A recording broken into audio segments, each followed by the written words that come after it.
मैंने कहा कि माँ आप एक बार जा करके और गणपति को वहाँ बिठाइए अमेरिका में। मैंने कहा हे भगवान और तो कुछ बताते तो। कहा है अरसकेशु कवित्व निवेदनम शिरसि मालिक मालिक मालिक, वैसे अमेरिका में गणपति बिठाना है। और वहां पहुंचे तो देखते क्या हो कि गणपति बैठने को तैयार नहीं हुआ। अब आप समझेंगे नहीं मेरी बात, समझ नहीं सकते, क्योंकि आज तक आपने अपने बुद्धि से समझा ना, अपने गणपति को समझा। तो गए वहां सिद्धि विनायक में जाकर 4 रुपए चढ़ा दिए, हो गया गणपति महाराज रुपए प्रसन्न। कैसे होंगे? उनको तो रुपया पैसा समझता नहीं, मेरे को नहीं समझता, तो उनको क्या समझेगा। वहां मत्था टेकने गए, वहां चढ़ा दिए 4 रुपए, मत्था टेक के आए, भगवान ने 4 रुपए की मिठाई भेज दिया। हो सकता है? परमात्मा को हम लोग समझ के क्या रखा है? वो है सत्य स्वरूप, वो है शक्ति स्वरूप, और वो है आनंद स्वरूप, और वो आपके हृदय में आत्मा स्वरूप। जब उस आत्मा को आप प्राप्त करते हैं तो फिर आप आनंद स्वरूप हो जाते हैं। लेकिन ये आत्मा की बातें हैं, लोग बातें ही करते रहे, आज तक कहते रहे, इसमें कोई सत्य नहीं, इसलिए अच्छा है हम लोग ऐसी कोई चीज करें कि जिसके सामने दिखाई दे आंख से। तो मैंने कहा अच्छा देख लीजिए, हम एक बात बताते हैं, आप उसका परतावा लीजिए। हमने कहा कि गणपति जो है एक कार्बन उसका तत्व है। कार्बन जो हर एक इस पे एक एक एलिमेंट बैठा है, वैसे गणपति जो है वो कार्बन पे बैठा है। तो कार्बन जो है उसका एक मॉडल बनाओ, उसके एटम का, और उसको देखो। आप अगर उसकी लेफ्ट साइड देखिएगा तो आपको वहां पर स्वस्तिक दिखाई देगा, और राइट साइड में देखिएगा तो आपको ओंकार दिखाई देगा, और नीचे से देखिएगा क्रॉस दिखाई देगा। और अभी 2 साइंटिस्ट ने कहा किया और कहा आपने माँ बिल्कुल सही बात कही, ऐसा ही दिखाई देगा। अब इन साइंटिस्ट लोगों ने पूछे मुझे आकर के कि आपको कैसे मालूम? अब मुझे तो मालूम है ही, लेकिन मुझे अगर कैसे मालूम है ये अगर मैं आपको नहीं बता सकती हूँ तो कम से कम ये तो बता सकती हूँ कि आपको भी मालूम हो सकता है। आप जितने बड़े बड़े हो गए, कबीर हो गए, नानक हो गए, हमारे यहाँ ज्ञानेश्वर जी हो गए, तुकाराम हो गए, साउथ में त्यागराज जी हो गए, सबने गाया और अनादि काल से गाते आए अपने देश में। इस देश का तो धरोहर ही ये है। मार्कंडेय के जमाने से हजारों 14,000 वर्ष पहले से उन्होंने शक्ति का गान गाया है और मूलाधार में गणपति का स्थान बताया है। ये मूलाधार क्या है, ये गणपति का स्थान क्या है, इधर किसका जानी। सब कुछ हम लोग विलायत से ही सीखने वाले हैं। अरे भाई, उन लोगों को अभी कम से कम 100 जन्म लेने पड़ेंगे जब आपके चरणों तक आएंगे। आप है कहाँ? उनके अनुकरण करने के पीछे में लगे हो। ये तो ऐसा ही हुआ कि कमल का फूल कहेगा कि कहीं जाकर के मैं बबूल का फूल क्यों नहीं हुआ। कहाँ आप और कहाँ वो? आपका उनका कोई मुकाबला नहीं, मेरा विश्वास है। क्या वो बड़े खुश लोग हैं? बेटे माँ को मार देते हैं, माँ बच्चों को मार देती है। अजीब तमाशा है। वो कोई इंसान है, जानवर से भी बदतर जान। और उनसे हमें क्या सीखने का है? हमारे पास जो इतना बड़ा सत्य छिपा हुआ है, उधर हम लोग नजर नहीं करना चाहते, क्योंकि हम लोग सोचते हमारे पास में सब डिग्रीज आ गई, BA, BA, MD, सब डिग्रीज आ गई, उसको लेकर के सर पे घुमा करते हैं। और अगर इसमें भी हमारे यहाँ ऐसे ऐसे दुष्ट लोग निकल आए हैं जो गुरु बन करके दुनिया भर में घूमते हैं, पैसा कमाते हैं, लोगों को ठगते हैं और लोगों की दिशा भूल करते हैं। और उन्होंने भी हम लोगों का नाम बिल्कुल ठिकाने कर दिया और हमारा विश्वास जो डामाडोल होता। लेकिन मान लीजिए कि ऐसी कोई चीज है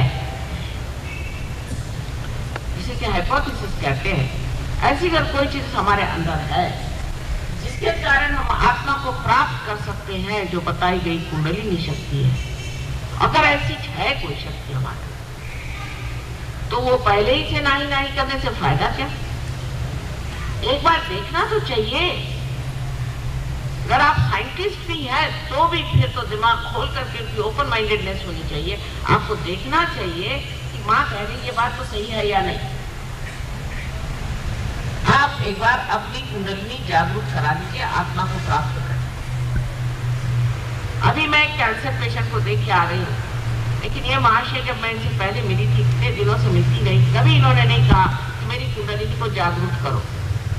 और कह ले मेरा तो भगवान पे विश्वास नहीं। मैं तो कहा इनके पैर पड़ती कि बाबा लो कुंडलिनी जागरूक करो। बड़े विद्वान बनते अभी कैंसर से पड़े हुए हैं और मुझे बुलाया कि हमारी कुंडलिनी जागरूक करो। दुनिया भर की बीमारियां, दुनिया भर की आफत अपने अंदर है। इसकी वजह अभी हम पूर्ण स्थिति में नहीं है, आधी स्थिति में। आधी स्थिति में कोई सी भी चीज खराब हो सकती है, हमें पूर्णावस्था में जाना है। और उसके लिए आपके अंदर ये शक्ति कुंडलिनी की है। ऐसे हजारों वर्षों से हमारे लोगों ने बताया हुआ है।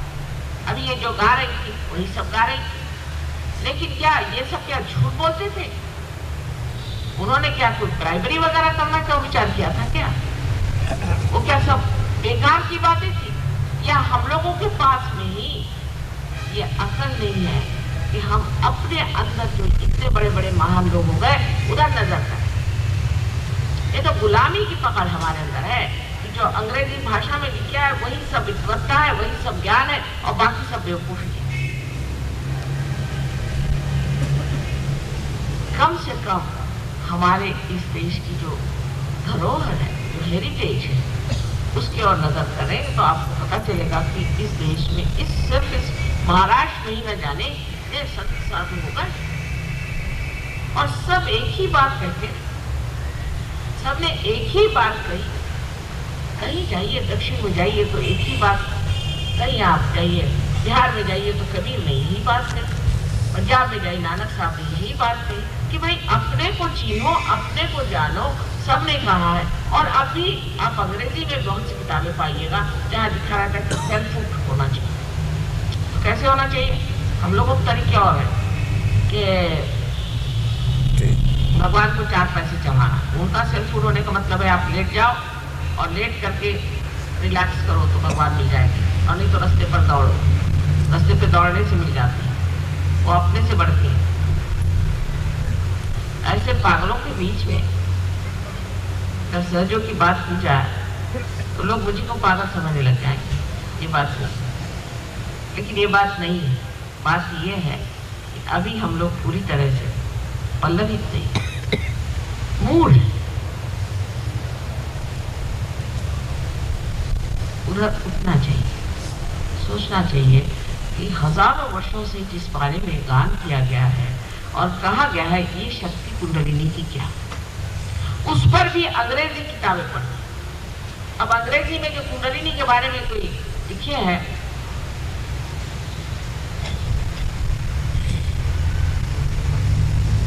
वो इतनी गलत बातें हैं कि वो उसमें सत्य जरा सा भी नहीं। एक साहब तो लिखते हैं कि कुंडलिनी पेट में होती, मैंने कहा आपके सर में होगी। इस तरह की बेवकूफी की बातें सारी लिखी जिनको संस्कृत का कोई ज्ञान नहीं था, जिन्होंने अंदर जाकर के देखा नहीं था। जहां वो कहते कि गणपति मूलाधार पे बैठा हुआ है और यही गणपति जो है ये अपनी अबोधिता के कारण, इनोसेंस के कारण हमारी शुद्धता बनाता है।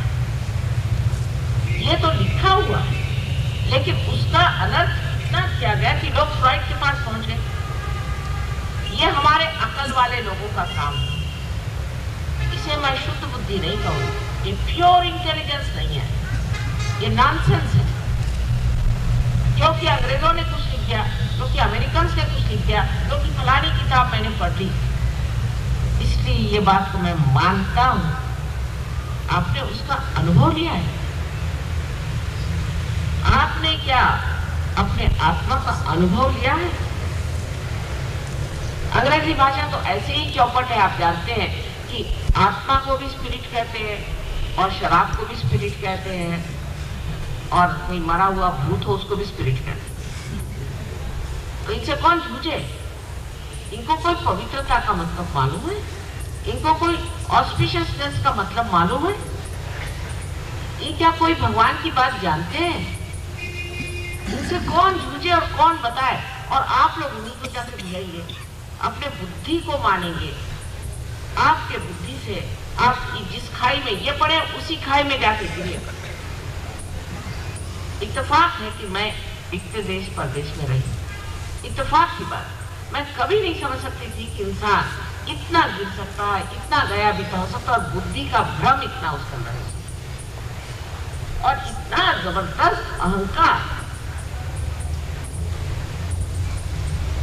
कि जिसे कहते हैं जो चीज गलत है, जो बिल्कुल ही अपवित्र है, जो अधार्मिक है, उसी को धर्म समझ लेना, उसी में रत रहना, उसी में समय बर्बाद। आत्मा का तत्व हमारे अंदर निश्चल रहता है, हिलता नहीं, और वो क्षेत्र को जानता है, वो सब जानता है। जब तक हमारा चित्त आत्मा से आलोकित नहीं होता है, तब तक उसमें चल भी चलता है। पर जैसे ही आत्मा से आलोकित हो जाता है, वैसे ही आनंद की लहरियां, सौंदर्य लहरियां जिसका वर्णन किया गया, बहना शुरू, हाथ से बहना शुरू होता है। वहां शब्द इस्तेमाल करते हैं वाइब्रेशन, वो करते हैं, लेकिन वाइब्रेशन का मतलब क्या? वाइब्रेशन मैंने कोई भी चीज हिली उसका नाम वाइब्रेशन थोड़ी है। ये वाइब्रेशन, ये जो हाथ से बहने वाली लहरियां, जो पैर से बहती है, जो सारे शरीर से फूट फूट करके बह रही है, जिन्होंने सारी सृष्टि की रचना की है, जिससे ओंकार बनते हैं, ये वो चीज जिसने कि सारे ब्रह्मांड में अपना राज्य प्रस्थापित किया हुआ है। ये वो चीज जो कि हर एक चीज का तत्व है, जो ईथर का भी तत्व है, जिससे कि आज आप ब्रॉडकास्टिंग करते हो, ईथर का भी वो तत्व है, सारे पंच तत्वों का वो तत्व है। उस तत्व का जो अधिष्ठा है, उसका जो राजा है, वो आत्मा आपके हृदय में बसता है। पूर्व जन्म के अनेक पुण्यों की वजह से इस पुण्यवान भूमि में आपका जन्म हुआ, लेकिन इस जन्म में न जाने क्या हो गया है कि अच्छे भले लोग दुनिया से दूर न जाने किस गलत रास्ते पर चले जाते हैं। इसको मैं ये नहीं कहूंगी कि हम लोगों पे दूसरों का राज्य रहा, या कोई हमारी कमी रही, या हमारे यहाँ भी पंडितों ने और ब्राह्मणों ने और तरह के जो ऐसे लोग जो पैसा कमा रहे धर्म के नाम पे, अनेक हमारे अंदर भ्रम मान, लेकिन वो भ्रम डाल भी दिए हैं तो हमको देखना तो चाहिए। धर्म के नाम पे अत्यंत अत्याचार हुए मान, इसलिए बहुत से लोग कहते हैं हम भगवान पे विश्वास नहीं करते, लेकिन जो सत्य है उसको पाने की ओर हमारी दृष्टि होनी ही पड़ेगी। आज ऐसा समय है कि इस समय अगर आप चूक गए तो न जाने किस संकट में आप फंस जाइए। इधर कैंसर खड़ा है, उधर में भूखमारी पड़ी हुई है, उधर में आतंक पड़ा हुआ है, दुनिया भर के हाहाकार चारों तरफ है। इस वक्त कमल जैसे जब तक आप इस कीचड़ से बाहर नहीं निकलेंगे, और कोई तरीका आपके पास नहीं है, और वो निकलने का तरीका आप अपनी बुद्धि से नहीं लगा सकते। बुद्धि से परे परमात्मा का जो अनंत आशीर्वाद हमारे अंदर आत्मा स्वरूप है, उसी से आप पा सकते हैं, और आपके अंदर ये आत्मा विराजमान है। पहली बात, उसको प्राप्त करने की शक्ति आपके अंदर है, और वो सहज ही होती है, लेकिन बुद्धि इसको मानती है। और बुद्धि का दूसरा भी एक लगाव है बड़ा भारी, जहां हम अटक जाते हैं, वो ये कि लोग कहते हैं कि माता जी ये आप ही क्यों करते हैं? मैंने कहा भाई आप करो, बड़ा अच्छा, मैं तो घर बैठा। आज सवेरे से मेहनत करते करते किसी तरह से यहाँ पहुंचे, लेकिन पहुंच गए क्योंकि आप लोग चाहते हैं कि आपका आत्म साक्षात्कार। पर ऐसे भी लोग हैं वो सोचते हैं कि नहीं माता जी क्यों करते, कि आपसे कोई हमारा लेना देना नहीं, आपसे हमें कोई पैसा नहीं चाहिए, हम आपको, आप हमें देंगे, हम तो यहाँ देने को बैठे हैं, आपको हम दे नहीं सकते, कुछ भी नहीं दे सकते। पहला हिसाब है। कोई ऐसा इंसान आपने देखा भी नहीं होगा कि जो कुछ भी नहीं लेना चाहता और इतनी मेहनत करता है। तो समझिए कैसे ड्रामा है, समझिए। तो लेने में क्या हर्ज है साहब? लेने में आपको वैसे तो कभी हर्ज नहीं होता, तो सहयोग करने में हर्ज क्या है? हर्ज यही है अहंकार। बुद्धि के ऊपर एक अहंकार ऐसा जड़ता से बैठा हुआ है, और वो भी है ये जो सुशिक्षितता है, उस बड़ी बड़ी पंडित मूर्ख है जो कबीरदास जी ने कहा था, वो आप आजकल देखें, और यह महामूर्खता का लक्षण है। और वही आज आप देख सकते हैं कि सब कुछ होते हुए भी आज वो समाज सहयोग को प्राप्त कर रहा है जो देहातों में रहे। चिट्ठी आती है, हम तो आनंद के सागर में तैर रहे हैं, माँ हमने तो हमको सब कुछ दे दिया, सस्य श्यामलाम भूमि में हमारी खेती लहरा रही है, सुंदर, हमसे कुछ करते नहीं, सब अपने आप हो रहा है, परमात्मा वास्तव काम कर रहे हैं, सब तुकाराम बन गए।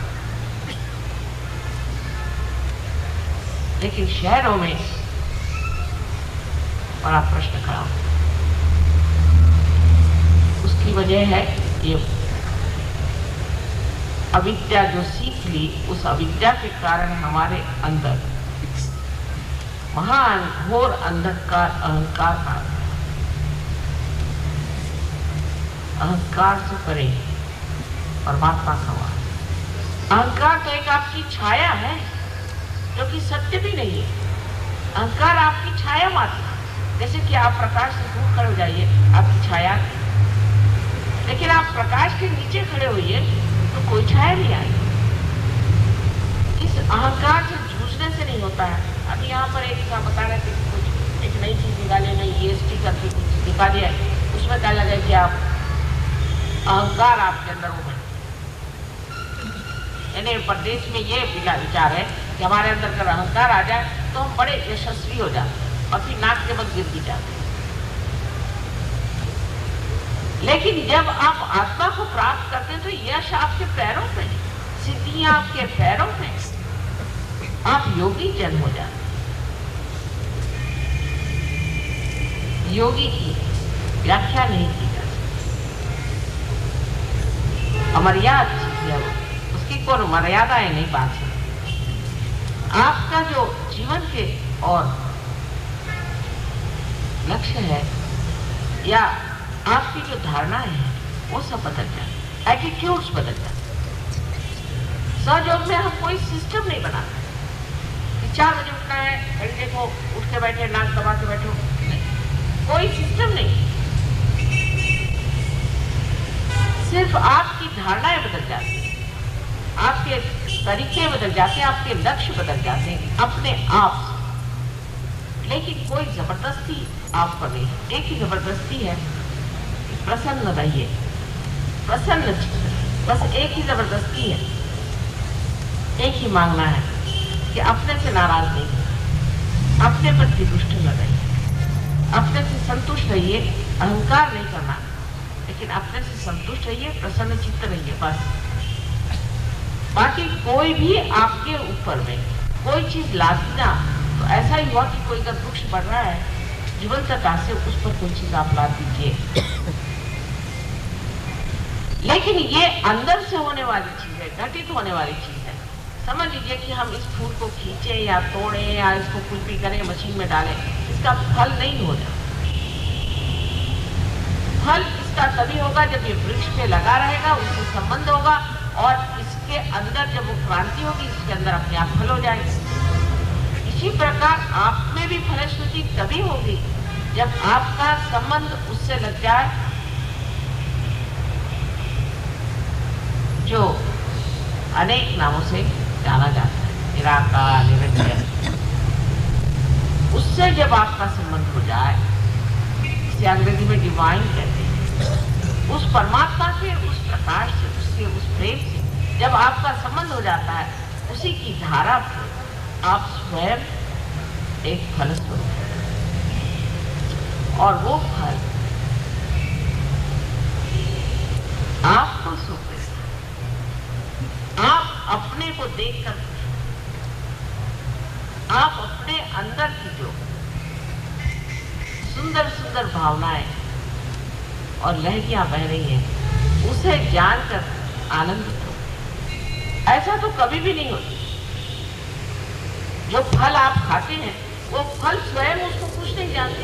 जो दीप जलता है वो दीप स्वयं को नहीं जानता, लेकिन यहाँ आप अपने को जानते हैं और अपनी शक्तियों को भी जानते हैं और सब जानते हुए भी आप अत्यंत नम्र हो जाते हैं। अब यहाँ ऐसे बहुत से लोग हैं, कम से कम मेरे ख्याल से 50% लोग यहाँ ऐसे हैं जो पार हैं और कम से कम इसमें से 30% लोग ऐसे हैं कि जो बहुत पहुंचे हुए पार हैं। लेकिन आप देखिए तो आप ही जैसे उनकी शक्ल दिखाई देगी, आप ही जैसे कपड़े पहनेंगे, रहन सहन वही रहेगा, लेकिन अंदर से मस्ती रहेगी। शक्ल फर्क हो जाएगी, आप एकदम पहचान सकते हैं कि योगी जन है। आंख में चमक होगी, मुंह पे रौनक होगी, एक अजीब हंसता हुआ फूल जैसा चेहरा होगा, एक मस्ती होगी। जैसे कहा गया है कि जब मस्त हुए फिर क्या बोले। अब जब मस्त होगा तो उसको बोलेंगे, वो तो अनुभव की बात है। और ये अनुभव को प्राप्त किए बगैर आप दिमागी जमा जो करते हैं वो सारा समय बर्बाद कर रहा है, मेरा भी और आपका भी। अब समय तो कम है और मैं चाहती हूँ कि आप अनुभव को पहले प्राप्त करें, पर अनुभव प्राप्त होने के बाद भी उस पर लोग विश्वास नहीं करना चाहते। मनुष्य इस कदर आचरण, संवेदनशीलता उसकी इतनी कम हो गई है, इसे कहते हैं कि ब्लंट हो गई है, कि जब तक उसमें कुछ सेंसेशन नहीं दिया जाए उसकी समझ में नहीं आता। इसलिए आजकल का जो म्यूजिक चलता है वो ऐसा सुंदर नहीं होता है, जो सेंसेशन होना चाहिए, जिससे आदमी की खोपड़ी में घुस के, सर में घुस के, कान में घुस के, नाक में घुस के, किसी तरह से जाके वो नर्व में घुसे। जब तक कोई सेंसेशन नहीं होगा न्यूज़पेपर नहीं क्यों पड़ेगा, उसमें वो सब कौन मारा, किसने मारा, किसने डाका डाला, फलाना किया, वो जिससे कि आप में सेंसेशन आए। तो सेंसेशन खोपड़ी में जाने नहीं वाला। तो संवेदनशीलता क्यों कम हुई? क्यों किसी चीज पे विश्वास नहीं। जब आपके अंदर चैतन्य की लहरियां बहने लगी और जब आपको शांति प्राप्त तो भी आपको विश्वास नहीं होता कि आप पार हो गए। वजह यह कि आपको अपने ही ऊपर विश्वास नहीं, पहली बात, और दूसरा जो होता है उस पर विश्वास नहीं। अगर आपको अपने ऊपर विश्वास होता तो इतनी संवेदना देने की कोई जरूरत ही नहीं पड़ती। लेकिन इतना ब्लंट हो गया है आज का इंसान, इतना ब्लंट हो गया कि उसको कोई चीज अगर मिल भी जाए तो भी उसको उसकी संवेदन शक्ति जागरूक नहीं है, वो विश्वास नहीं करता कि ये चीज हो। तो यह दूसरी स्थिति आ गई। पहले तो आप पार हो, उसके बाद उस पर विश्वास और देखें, जाने, आगे बढ़े। इन दो स्थितियों से जो तीसरी स्थिति में आ जाता है वो सहयोगी हो जाता है। फिर हाथ हटाओ और कुंडलिनी शक्ति, क्या इस शक्ति को आप समझ नहीं सकते? सिर्फ हाथ उठाने से ही आप कुंडलिनी को चढ़ा सकते हैं और बातें में से यहाँ से जिसे हम कहते हैं ब्रह्मरंध्र, वहाँ से आप कुंडलिनी छेद सकते हैं।